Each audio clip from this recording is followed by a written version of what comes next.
This is Zettelcast, brought to you by readers, writers, thinkers, and teachers from LiLLipub, along with our partners in thought, our Zettelkastens. In this show, we share discoveries that our Zettelkastens have shown us. There you go. And compare notes on how we're using this marvelous invention in our creative work. Thank you for joining us. All right, Brooke. Do it again. All right.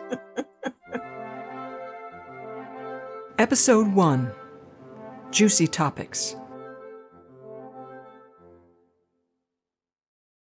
All right. Well, there are lots of ways we could go here. We could just jump right into an activity and then talk about how we're going to do more of these in the future. Does that sound like fun? Yeah, it does. Mm-hmm. All right. So let's do it. What I had thought we would do just as an easy icebreaker is I'll spin a wheel. You can just trust me that I'm spinning the wheel, or I could share the screen, but you'll trust me, right? We trust you.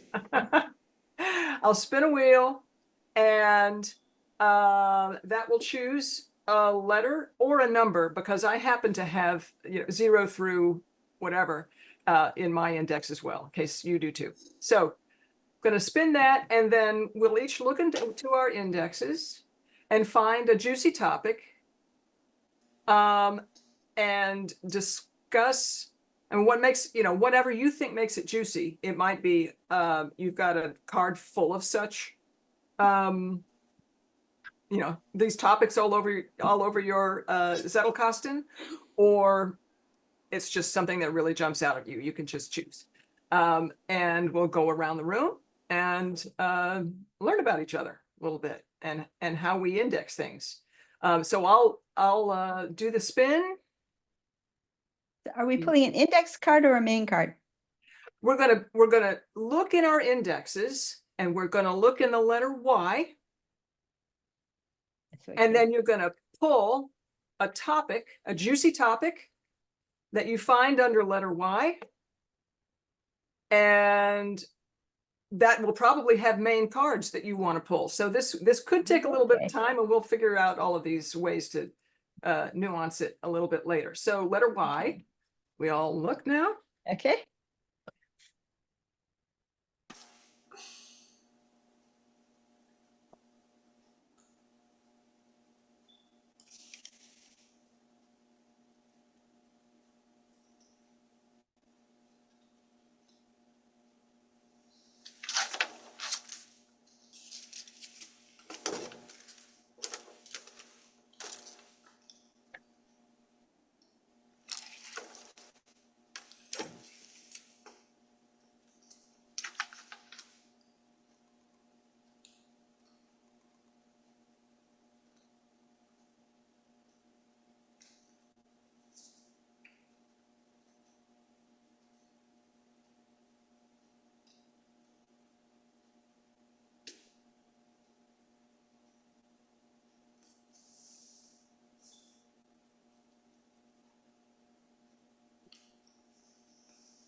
Those of us with less mature Zettelkastens have an easier time of this one.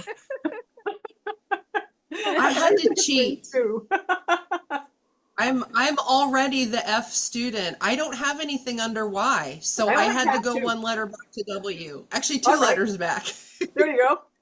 I just flipped to the next nearest letter because I got no Y. Yeah, you're rounding down. Okay. I actually had a different approach because I also don't have a Y index, but I went to Y in my bib bibliography index, and I found an entry there for an author whose name starts with a Y. So that's what I'm looking at. Oh, what a good approach. Okay. Oh, good. All right. I'll start first. Who cares? So one I picked, and it's annoyingly part of the old indexing system. Kathleen's gradually teaching us how to love these old index entries back into the family. So this is something called Your Agile Coach. And it's an idea for a YouTube series. And it was inspired by conversations that I've had with my composition teacher, my music composition teacher, where she and I had discussed partnering on creative things. And I thought, hey, let's do this in an agile way. And she said, what's that? And I was exposing to her to all of these things that I do in my day job as an agile coach. And she said, you know, you could be a YouTube star doing this, right? So it's a YouTube series illustrating how to be one's own agile coach and to apply agile coaching principles to whatever you're doing, because why not? So one aspect of this is breaking your work down into what are called agile stories, which are, I think, very similar to what, Victoria, you call your minimum viable units, right? Something that's small and discrete and well-defined and shippable quickly. So you can start getting feedback, because the feedback loop is such an important part of an agile methodology. That's what allows you to change course, because you learn, hey, I was about to go in a direction that nobody cares about. Oh, Or there's a better one, right? So that is that's my why, my letter Y. bravo. Okay, I'll share. Like, I'm just going to show the cards just because my camera's set up for that anyway from a previous Zoom call. Okay, so here is my index Y. And what I found in that was the one that I picked out was Feynman warns us not to fool yourself. And that's going to be obviously a quote from him. And I noticed another one that I thought was interesting was keeping possession of yourself. And guess what? It turns out they're adjacent to one another in my Zettelcast. And surprise, surprise, this card picked this one as its parent. So I pulled the two cards. First, the older card. Surprise again, Zettelkastens. He shows up so much. And he is talking about why you are going to be, what's going on with yourself when you're writing, and that you're going to hold yourself to speak for the sake of what must be said, to express a timely feeling or a useful idea, and then be silent. It's the secret of keeping possession of yourself while giving something to others. So I thought that was a particularly delightful quote, and probably pretty important to me, because if you give me a moment, I'll probably talk for 5. So then the quote from, this also shows how I handle quotes. Let me go up a little bit so the whole thing can fit in. Okay, this is a quote from Feynman. And it's, you must not fool yourself, and you are the easiest person to fool. So my take on that was that Feynman might have meant this about scientific exploration, but it applies to purchases, to life direction decisions, and even to choices of foods that you eat. So this is something to really bear in mind. Am I busily fooling myself? And that's another one that's very applicable to me, because I am outstanding at creating justifications for whatever it is I choose to do. I can always find a good excuse for why that's just fine. Delightful. So that's That's my Y entry.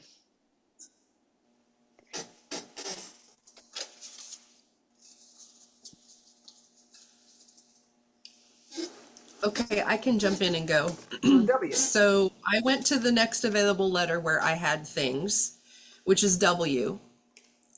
And I have The card that I pulled is on Woots, which is a form of steel that was made in Damascus.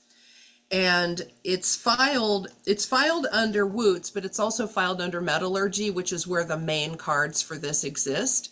Because now you have to remember, my Zettelkasten is primarily dedicated to my novel, so everything has relevance to that. So my main female character's father, Henry, we don't know this. We don't find this out until book 2. So you guys are totally getting spoilers. So plug your ears if you don't want to know. But her father, Henry, has a dear old friend named Alpendre, who was a real person, who was a farrier. But in his spare time, he was obsessed with the idea of how he could use a crucible in the traditional way to replicate true Woots Damascus steel, which is what they made the swords out of. That was why the Moor warriors could kick the Christians' behinds all over the globe, because their swords were so superior, they would literally snap a crusader's sword in two. You cut a man in two. I mean, they were crazy sharp and crazy strong. But when Saladin locked down the mines in Istanbul, you couldn't get the woots, the ore any longer, which is what they used. And then it fell out of favor. People stopped passing on how to create these swords, and then the secrets were lost, essentially.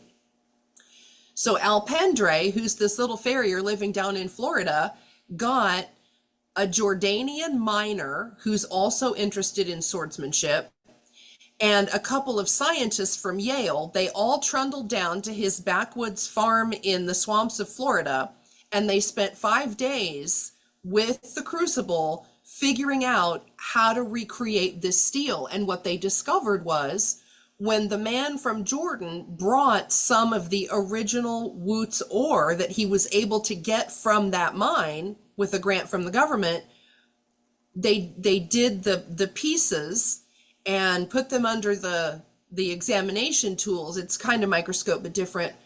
And what they discovered is that it actually had the same swirling patterns and strength of true Woots Damascus steel. So Alpendre replicated it. This was like 10 years ago. So for my story, there was a 4th person at those meetings, and it was Tara's father, because he was friends with Al. Now, Al passed about 6 years ago, I think, right after they made a documentary about him. So it was really important to me to have that piece of homage in the story, that my characters go and witness what he did. So that becomes critical, because the purpose that Tara's father served for her mother is the same as Branch for Tara, but we don't know that yet. So Henry was trying to figure out this piece that is critical to the steel, which is involved in the making of the needles that her family uses for the embroidery that contains the power. So Henry's been trying to figure this out the whole time. Nobody knows that, because he's estranged from her, and nobody knows that he spent this time with Al figuring out this recipe and how they created Woots Damascus steel. So that's a key piece of the story that gets revealed into the beginning of book 2, that then brings her father back into the story, because we don't meet him in book 1. So there you go. Does he succeed in making Woots needles? I can't tell you that. Well, so you could tell us, No. since you What? started this novel before that documentary came out. Yeah. So when did you learn about this whole thread of metallurgy and incorporate it into your novel?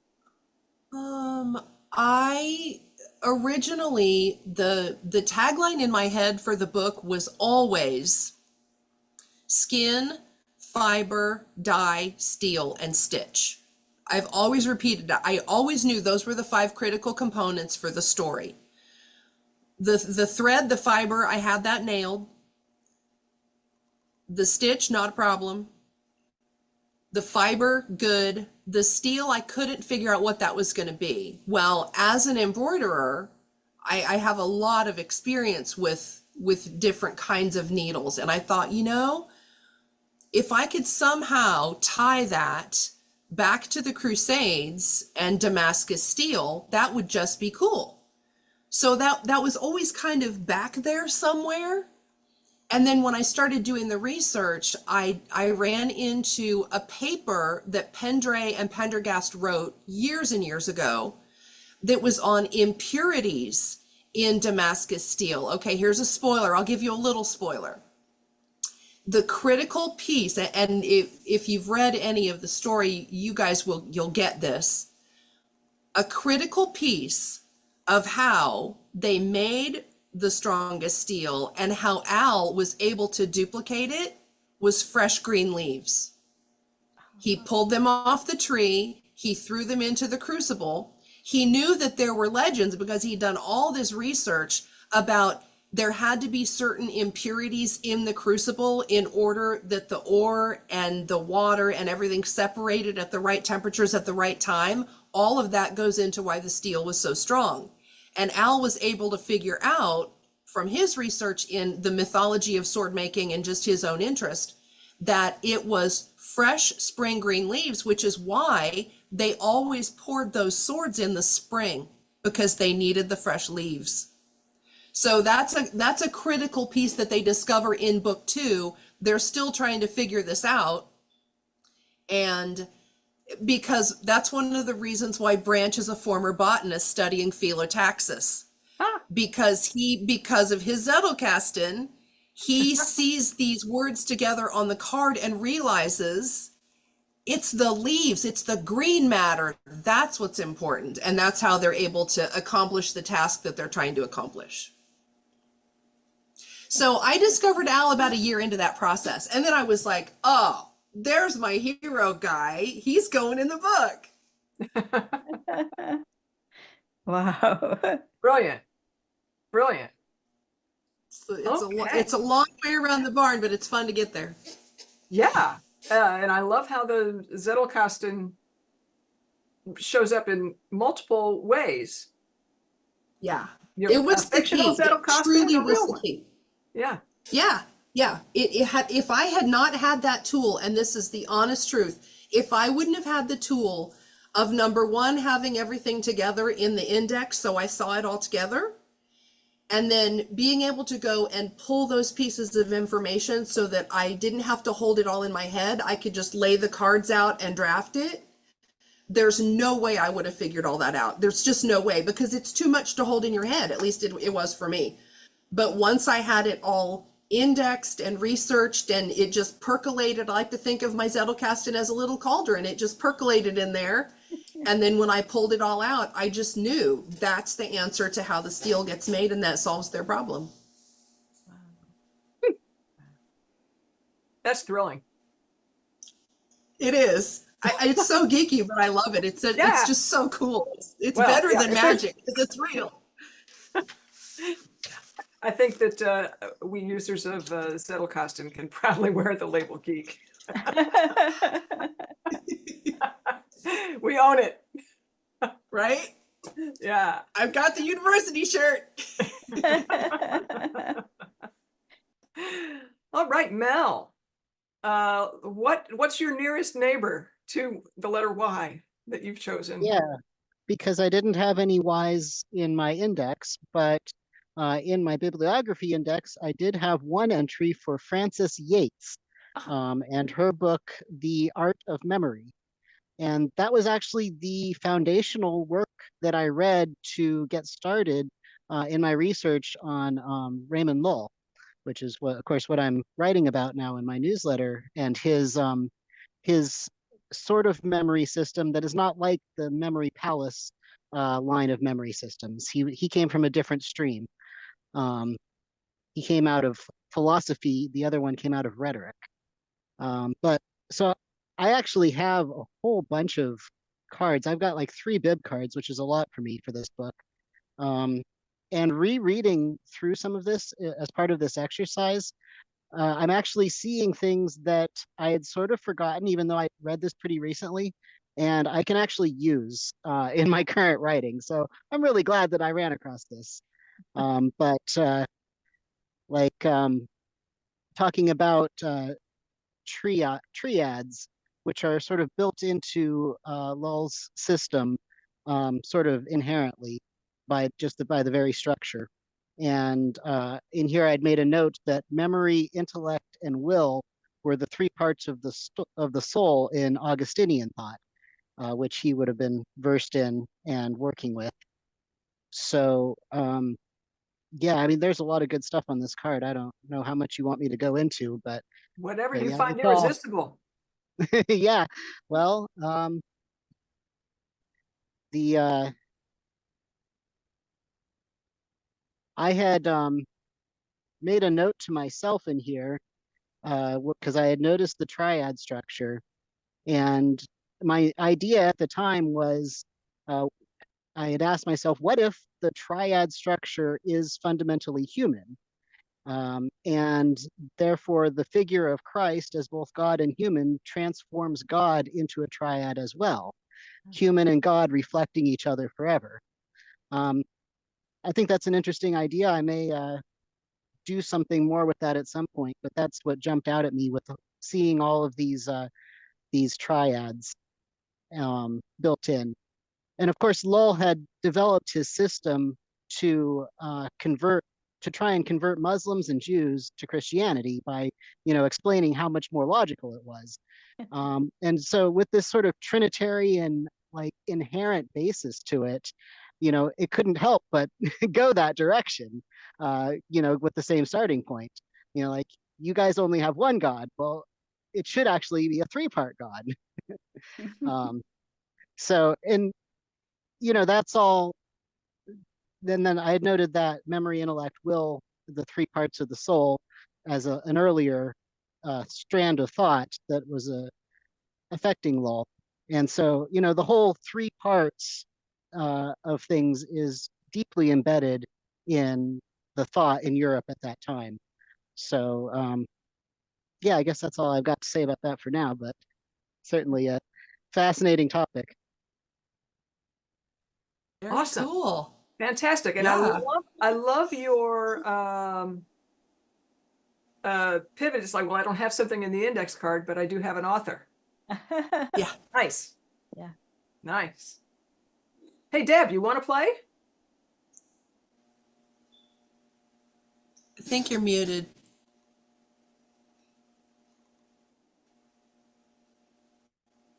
Okay. Can you hear? There she is. Yeah. Yep. Okay, good. First, I don't know what you're playing. That's first, but no, actually at point zero was the first 12 minutes I missed altogether because I had no sound. I couldn't hear. Oh. So what's the game? So right now we're playing the game Juiciest Idea. We've got a bunch of little games that we might play during these hour sessions. And the first one, this is the first of these sessions. And so I just spun a wheel, picked the letter Y, and we went into our indexes of our Zettelkastens and picked what's the juiciest topic that is indexed under Y, and then we're sharing. Oh. And if you don't have one of them, but you have an author whose last name is Y, you can do that. Or you can say, I don't have a Y, I do have a Z, or I do have a W.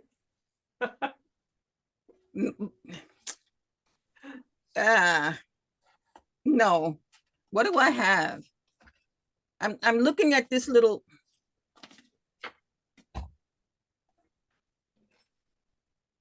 This Oh. is my Nice. everything Yeah. box, and it even has your code in the back, and in the back right here is your color code, Kathleen. Oh. With the blue and the black and the purple and the red and the green and the brown, which is represented by each one of these little pens here. Cool. But for all of these trappings and all of these cards, there's no organization in here. It's It's a hodgepodge. So that's what another reason I can't wait for your book. You know, so I can get it together. I have cards all over and I have notes all over. But the idea of being able to actually harvest anything is a whole nother something. It's at this point, it's still a dream of mine, you know. And yes, after 4 years, I started in 2020. Sanke Aaron's, you know, chased him down, did a one-on-one with him, everything. Pursuing this ZK dream. Yeah. Because I keep saying to myself, this is what I want, this is what I need. You know, why can't I wrap my head around this thing? I don't know, but I know that it's necessary for me to keep chasing it until I you know, fully grasp it and it's mine, you know. So that's good. That's good. Well, full disclosure, the chaos never goes away. I mean, let's be clear. It's ordered chaos. The chaos never goes. That's okay, as long as it's ordered chaos. See, that's right, the thing. Right. That's the operative notion right there, you know. So we'll get you there. We'll get you there. Thank you. I'll keep on be energized until the end, you know. That's right. Yeah. No going back. Yeah. Awesome. All right. So what I thought that I would do now is putting my Agile coach hat on. Let's do a little retrospective. How was that? What worked, you know, what worked, what didn't, so far? I loved how different everybody's answers were. It was just amazing to me that I was just delighted with everything that I heard. And I was like, oh my gosh, look at all of the things that people bring to the table. But you know what delighted me the most was that each person could pull up a card and then all kinds of other stuff came in. I can guarantee that Victoria didn't have in teeny tiny little print all that stuff about Damascus steel. No, she saw her card and it was like, boom, the whole thing came flooding back and where it fits in the story and where it's going to go. And that's the power of these cards. We know, and researchers have told us that we have in our brains, and we even have people who have this eidetic memory. Everything we've ever thought, read, heard is in our brain somewhere. We just don't have the ability to access it until you pull a card out of your Zettelkasten and it acts like a picture in a photo album to bring a flood of information back. And to me, that was really exciting to witness that in all of these different cards. Yeah, agreed. Yeah, this is fun. I love this. I can't wait. Okay. Any other thoughts? So we've got it, in terms of facilitating this as an activity, some of we'll look at all the lists of activities that we've compiled so far, and I came up with my own dumb little names for them. We can iterate on that. And we'll come up with more and how we're going to do this week after week. But some of them require, you know, okay, hold on, let me go look. Yeah. And that, you know, if this were a podcast, we might edit that out, or we might leave it in there, or something. I don't know. And some other things will probably take a little more prep. And so the person hosting for that week might say, okay, I've chosen that we're going to do this one, and Saturday let you know what it's going to be so that you can prepare. Yeah. Just the thought. Although this time, you know, this didn't feel like it was taking an awkward amount of time to me. Yeah, it was fun. Yeah. So it feels like it's kind of cool to have it be ad hoc. We could maybe after we look at all the other activities and plan how we're going to do this, we might have time to do another. So I thought I would share my screen. So the host needs to enable that. Just so we could look over the activities that we've got. You have that permission. All right. So we have our shared drive where all of this is living. And I've just been plunking stuff in there. I saw. Fantastic. So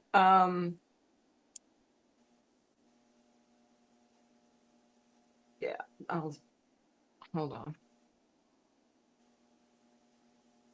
I think it's probably going to work better if I put this over on the other screen. So you'll be seeing my best side. Okay.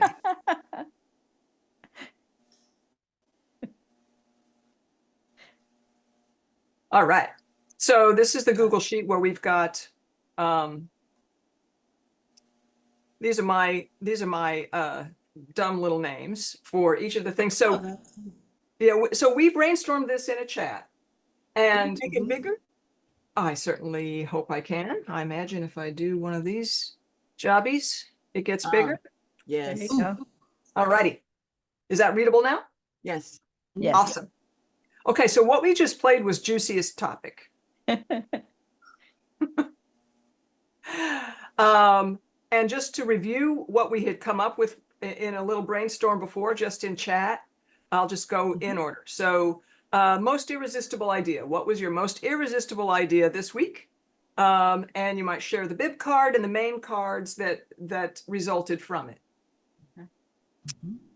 So some of these things are more like sharing ourselves, and some of them are more like problem solving type things, or discussing how the way things evolve.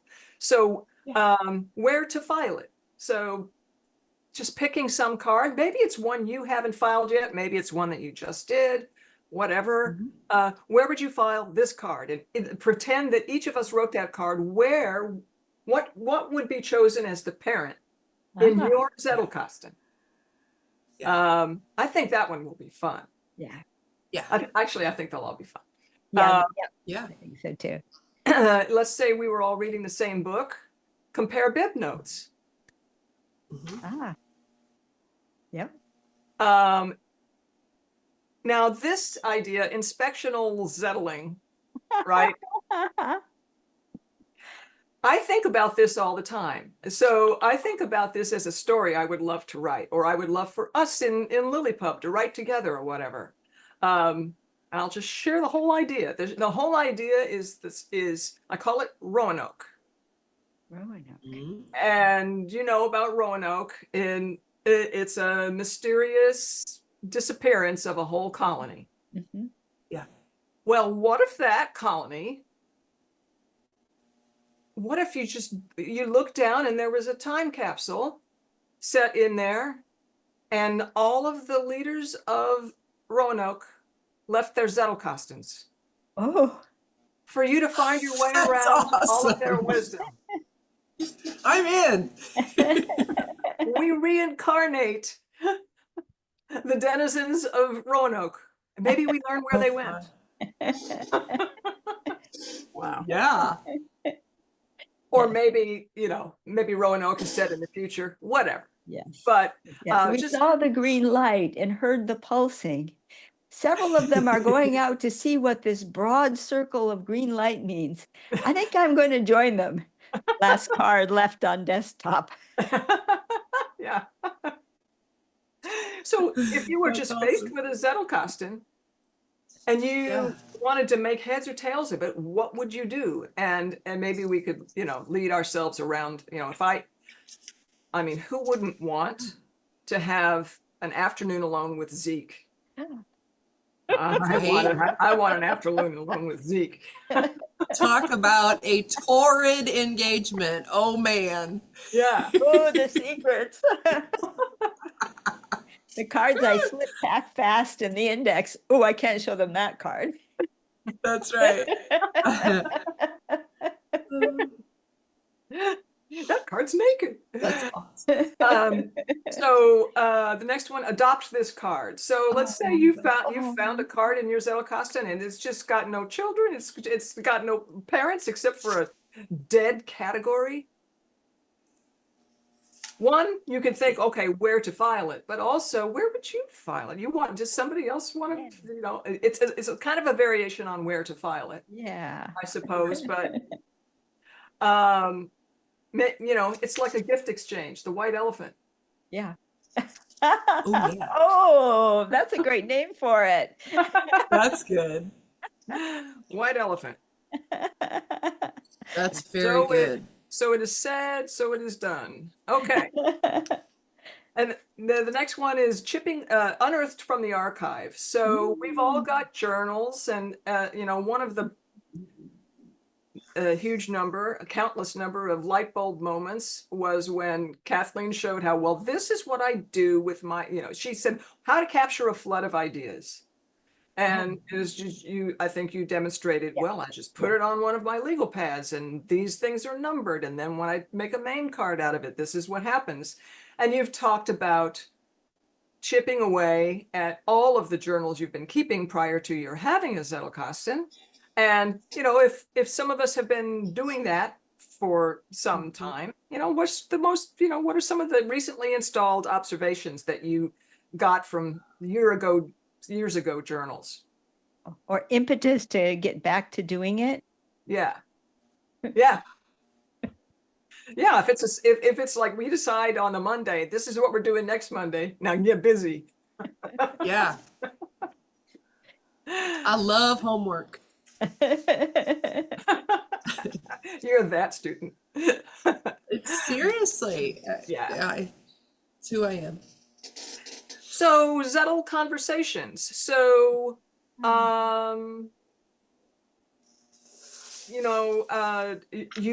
Kathleen illustrated a kind of a conversation that's going on between Sertalanges and Feynman. Yeah. Mm-hmm. Two guys who probably would never meet except for you. Yep. That's good. So this is a variant that Kathleen suggested on where would you file this card, where it's more like a relay. Yeah. So this was, That's I cool. guess, let's say the card is filed, I chose the parent, and then tag you're it, Mel, choose the parent of the card that was my parent. Yeah. Wow. Now this one, another suggestion, I think this was from Kathleen, pick your favorite card that relates to a chosen key term. So that one, I didn't want to start out with that one today because we don't all know what terms we have in common. And maybe we'll have to say, okay, but I don't have it under that, but here's a near synonym, whatever. Or we could each nominate 5 key terms. We could put them on a spinner. Yeah. And Yeah. Okay, time allocation. What gives when you are short of time? Do you stop reading? Do you stop making main cards? Stop filing your cards? Just kind of a discussion topic about how do we deal with this sometimes demanding little thing that is the Zettelkasten. Now, is it demanding, or is it that we have a tendency to overshare in it? I don't know. But that. What Frog. yeah. Yeah. So what gives when you're short of time? And how do you keep it from, I guess, going into a dead zone? It's like, which mine has become it's not right now, but there have been times it's like, oh my gosh, I haven't done anything for 2 months. Yeah. And the clutter in my mind is a result of the not doing that on a steady basis. So that is so true. That is so true. You said that beautifully, because I find that is very much the case. If I don't tend to my cards and my box and keeping that circuit closed, and I, let something go and it all starts to get up in my head, I suffer. I really do suffer.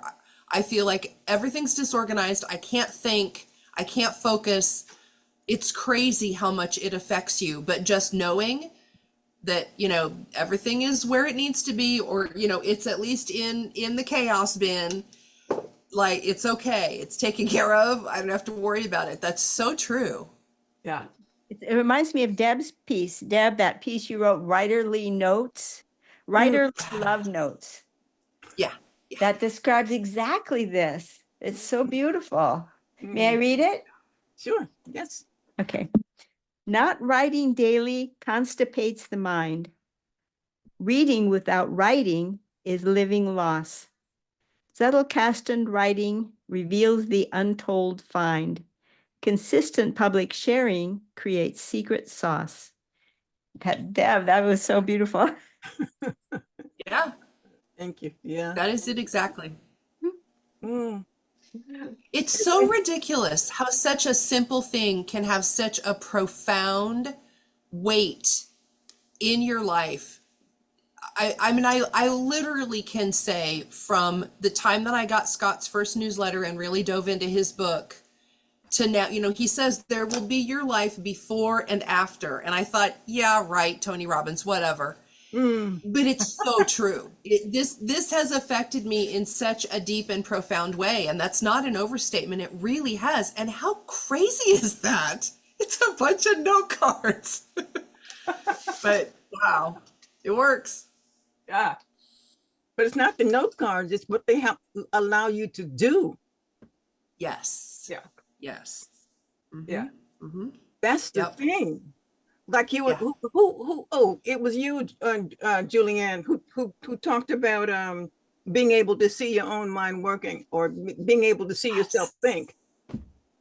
Yes. To recognize yourself Yeah. as as a separate entity, and that you can observe and look at and say, and evaluate. And so that's what I was talking about with the thing earlier. What would it be like if Zettelkastens was taught in elementary school as a matter of course? Yeah. What would Yeah. the world be like? You Yeah. know? Yeah. I literally put that. I'm so glad you said that. I literally put that in the goals that I sent to Scott. One of my goals is, I taught at university for 16 years. I know these people. And then I taught at high school as well. One of my goals is I want my book to be required reading in schools. And I want to travel and lecture on the value of this tool for young minds and how it can fix a whole lot of problems. Yeah. Yeah. That's my goal. Yeah. Yeah. Where'd it go? Where'd Right. it go? Mhm. Love it. And Adler really shows that too. Can you imagine doing analytical reading where you say, what is my proposition? This group of people is bad. Okay, what do I offer in support? This person said so, this person said so, that person said so, and I read that in the newspaper. You'd be looking at a bunch of stupidity and you say, well, why on earth did I swallow that? Right? Yep. Yeah. Emperor's new clothes. Absolutely. Yeah. Yeah. Yeah. Yeah. Yeah. All right, continuing on with this list, and so just bear in mind, my little idea is that we rotate the hosting. Okay. There's a game that my parents used to play. It was a card game, and the card game was in a fiction book, and the fiction book was called A Quiet Game of Bamboo, Bambu. And it was a made-up game, card game, that the author created. And my parents always said, the book was only okay, but the game was awesome. And one of the things in the game is that there were several games. And what you would do is, as I remember it, is that the cards would be dealt.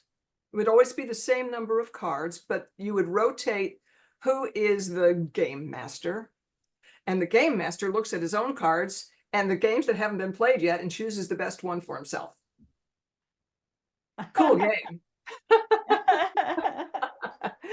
So anyway, I thought it'd be fun for us to rotate. Okay. So hosting the call in terms of leading the discussion, and also being the person who chooses which game or which activity we're going to do. So then we've got categories, which I've called categories. It's complicated because we love them and we hate them. The becoming index, how has your index evolved, and what would you do differently? Anyway, we could go into it forever. Getting it on the page. When writing from your cards, what is your workflow? Cards on the go. I'm looking at you. How do you capture and process cards on the go? I think that is, you don't need to be going on a writer's retreat in a ranch offsite for that to be really an important thing. Mel demonstrates it right here. And sometimes just, go into a different room in the house. Once you've got something like Zeke, you need a way of having a mini Zeke that you can take into a different room just so you can be with other people in the house. And then we just played Juiciest Topic today. So this is what we've got so far. Now somebody could say, I want to host next week. That takes precedence in my view. And if you don't know, I'll spin some names.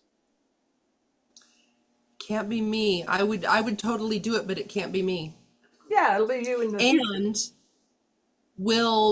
we could potentially be traveling back on the Monday after that. I'm not sure. It depends on the hunt, but yeah, I'll just keep you guys posted because I'll be a little crazy for those eight or so days.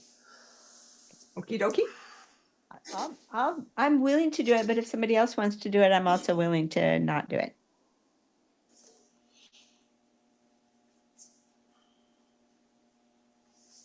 Going once. I'm same as Kathleen. I'm willing, but doesn't matter. We'll all get a chance. Yeah. All right, Kathleen, let it be you. Do you Okay. want to choose an activity now, or you want to wait? I'll let you all know I will choose an activity soon. Okay. Fabulous. Awesome. So some other things that we've got going in the shared drive. So I've got these wheels. The wheel of names has gotten a little better since the first time I used it, and you can save these things and then load them. But what I actually found is going to be more useful for us is to share them. So you create the wheel, you share it, you get a shareable link. And so the ones that I've created, I've just put in this resource links here. Okay. Oh, so if no one had volunteered, you would have spinned. I would. Yeah, and I'm gonna be adding Deb's name to the hosts, if you would like, Deb. Yeah, gotta be in it to win it, right? So, All righty. yeah. All right. Okay, I'll stop sharing. This will be so much fun, Julianne. Thank you for throwing this out there. I learned so much whenever anyone talks about how they do things or why they do things a certain way. I just always learn so much because it's so different from the way that I used the box to begin with. So I just think it's awesome.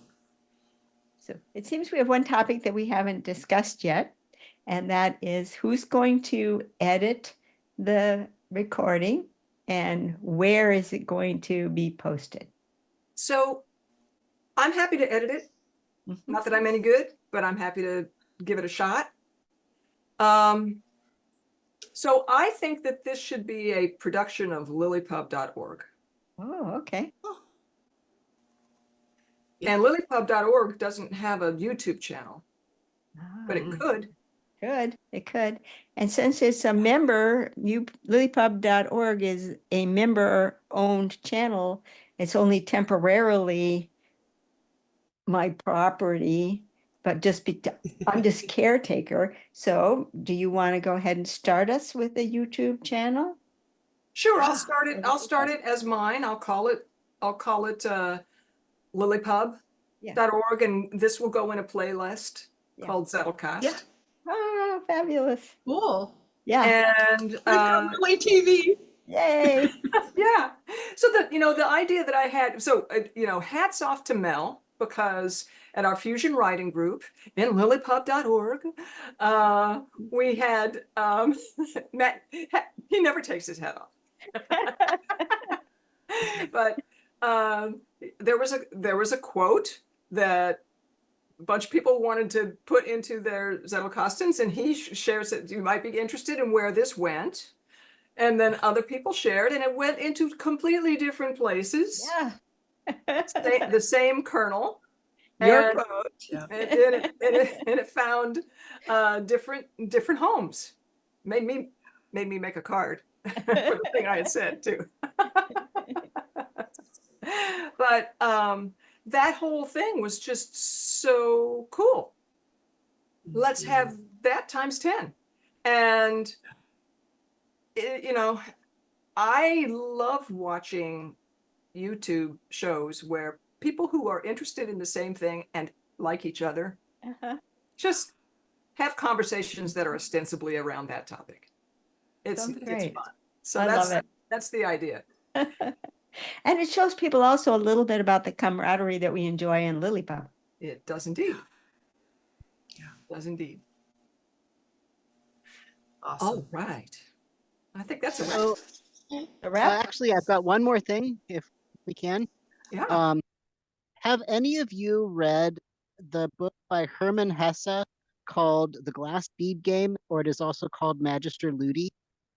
It's been a very long time since I read it, but it was about this future society where, and I don't quite remember the details, but people competed in this game that was involved taking ideas and putting them together in unusual and interesting ways. And they'd win the game, or gain points, or however that it worked, by coming up with the most interesting ways to put ideas together. And it just dawned on me, that's what we're doing here. We're recreating the glass bead game. You've got it. Awesome. Oh, she's got it. She's got it. It's in my supposedly reading. Spooky action. Spooky action. It is not an easy book. No, it's not. It's literature. Yeah. But it's not so hard that you have to you just have to not treat it like a Stephen King novel. Read it a different way. It's probably, but yeah, that's cool. Yeah. I just picked up a copy, so I'll be rereading it at some point, but it's probably been 8 or 10 years since I read it the first time, so I don't really remember that much, but it's pinging something. We're doing the same thing, I think. Cool. Very good. Awesome. All right. I think we have our heading. Yeah. Yeah.